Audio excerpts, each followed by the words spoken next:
The young people of the 60s fighting what they saw as a capitalistic war machine, a sharp contrast to the youth of the 80s who are eager to join the frenzied capitalistic world.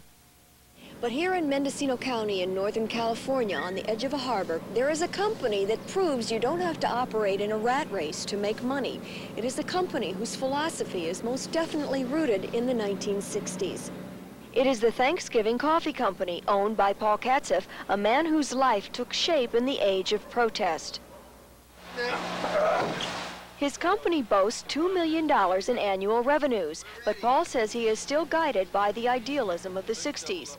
He believes in working side by side with his employees and refuses to let success spoil a family atmosphere.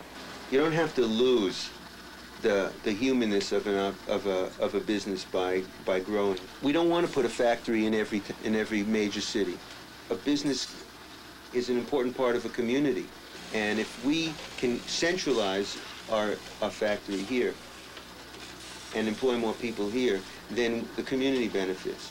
His belief that business has a social responsibility comes from Paul's past. In the 60s, he worked in an anti-poverty youth program in East Harlem. Bobby Kennedy was his hero. Today, in a move unthinkable to most business owners, he has filed a lawsuit against President Reagan, whose Nicaraguan embargo killed a coffee deal he made with the Sandinista government on a visit there earlier this year. I became repoliticized.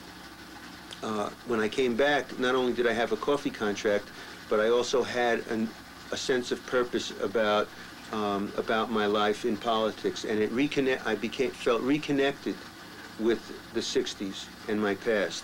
That connection to the 60s is very much a part of his personal life. He lives in a house in the woods with his wife Joan, the president of his company. He knows he can never relive the 60s, but through his 2 children, he hopes he can keep that spirit alive. Do you ask why I'm sighing, my son? You shall inherit what mankind has done. Having children, I think, for me was critical. What they've meant is youth.